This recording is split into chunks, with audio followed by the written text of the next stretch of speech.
Correio Brasiliense publicou matéria ontem.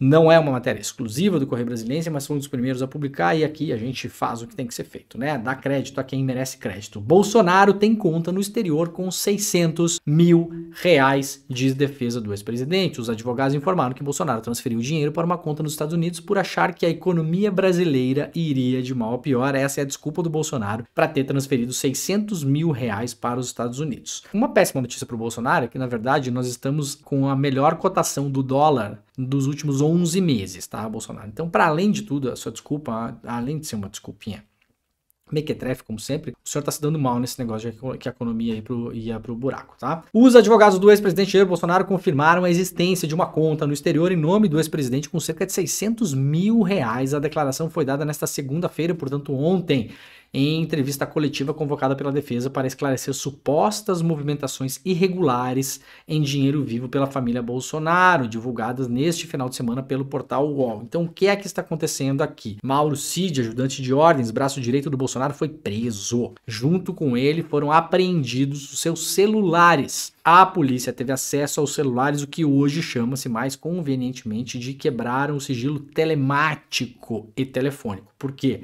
Telemático, essa palavra que parece uma palavra dos anos, sei lá, 50, e de fato deve ser, né?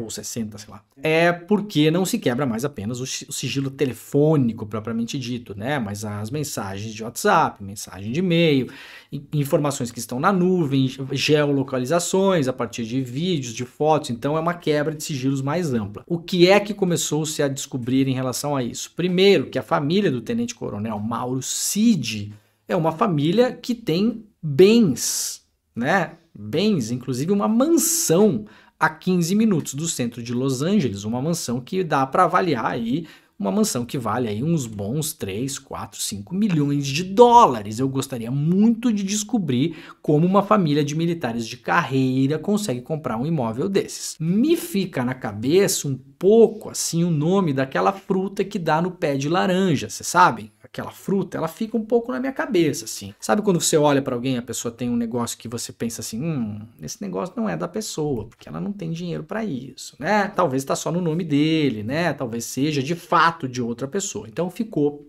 pingando um pouco na minha cabeça, mas vamos deixar bastante claro que as investigações estão em andamento, não há nenhuma dessas pessoas ainda, contra nenhuma delas foi oferecida denúncia em relação a esses casos de corrupção. Tá bom? Então, por enquanto, não são sequer denunciados. Então, ninguém é réu aí e muito menos ninguém foi considerado culpado pelo sistema judiciário brasileiro. Deixando isso bem claro. No entanto, contudo, porém, descobriram essa grande mansão da família Cid, né? E aí começaram a pingar notícias para lá e para cá de que Bolsonaro teria movimentado dinheiro no exterior. O que é que fez a defesa do Bolsonaro ontem?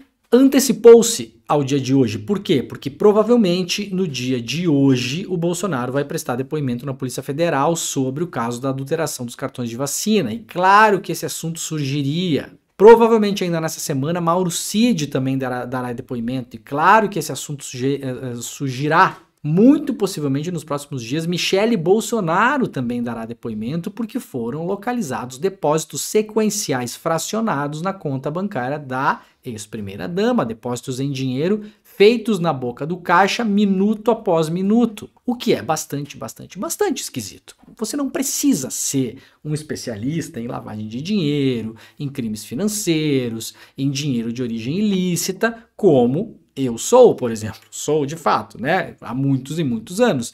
É óbvio que um caso como esses levanta muitas suspeitas da origem desse dinheiro todo. Você não vai num banco depositar dinheiro para uma pessoa, né? Se você tem, por exemplo, você tem 10 mil reais na mão para depositar na conta de uma pessoa. Você vai lá e deposita os 10 mil reais, ponto. Você não vai no banco, pega 5, 6, 7, 8, 10, 15 envelopes e coloca 1.250 reais em um envelope, 800 reais no outro, 2.115 reais no outro, para totalizar os 10 mil reais e aí faz depósitos sequenciais, um atrás do outro ali nos mesmos 10 minutos.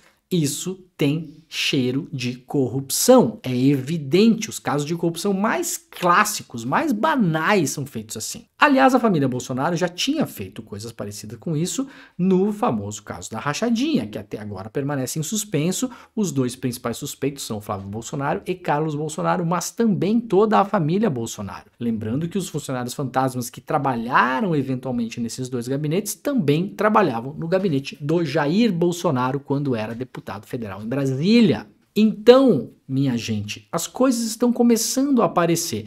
A defesa do Bolsonaro se antecipou aos movimentos que aconteceriam essa semana e fez uma coletiva de imprensa ontem à noite para afirmar que o Bolsonaro tem uma conta no exterior, mais precisamente nos Estados Unidos, e essa conta é uma conta formada pela transferência de 600 mil reais do Brasil para os Estados Unidos. Segundo a defesa do Bolsonaro, essa transferência foi feita porque o Bolsonaro acreditava que a economia brasileira iria de mal a pior. Bom, já se deu mal porque estamos com o menor patamar de dólar para início da história do último ano, ou seja, os 600 mil do Brasil chegaram lá, viraram dólar e agora, desde o momento em que foram transferidos até hoje, o Bolsonaro só perdeu dinheiro no câmbio. Então, para começo de conversa, foi para o lugar errado, se deu mal. Vamos acreditar nessa desculpa, tá bom? A gente vai acreditar nisso. E aí, a defesa ainda disse que as transações em dinheiro vivo que foram identificadas pela Polícia Federal, ou seja, além desses 600 mil reais, ainda há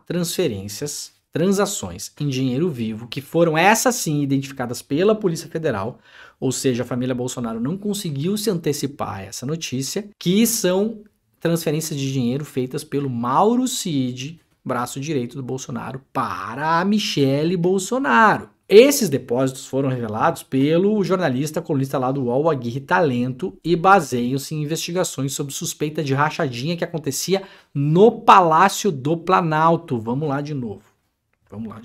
Rachadinha no gabinete do Carlos Bolsonaro, Câmara de Vereadores do Rio de Janeiro.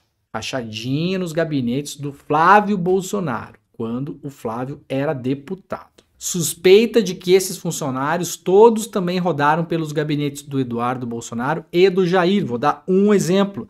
Natália Queiroz, filha do Fabrício Queiroz, tido nas investigações como, vamos falar o português claro aqui, o tesoureiro das rachadinhas. O que é rachadinha? Um esquema de roubo de dinheiro público. Corrupção é o nome disso, tá? Rachadinha é roubo, é corrupção. É você roubar o dinheiro, nosso dinheiro público. Isso está fartamente documentado na família Bolsonaro toda. Ninguém ainda foi condenado, mas nós vamos esperar o tempo passar e eu tenho a sensação de que, como o tempo é relativo, ele vai passar mais depressa do que a gente acha, tá bom? Eu acho que vai passar bem rápido o tempo para a gente descobrir exatamente se são culpados ou inocentes desses casos, né? Carlos Bolsonaro, para lembrar, não tem foro privilegiado, tá bom? Semana passada, a notícia de que o assessor do Carlos Bolsonaro teria girado 2 milhões de reais, um assessor, alguém que parece de fato estar colocado ali como o tesoureiro do Carlos nesse esquema e pagou contas pessoais do Carlos com esse dinheiro. Natália Queiroz, exemplo número 1, é um entre muitos. Era funcionária registrada do gabinete do Jair Bolsonaro em Brasília. Quantas vezes Natália Queiroz pisou no gabinete do Bolsonaro em Brasília enquanto era funcionária dele, quando ele era deputado federal? Zero. Nenhuma.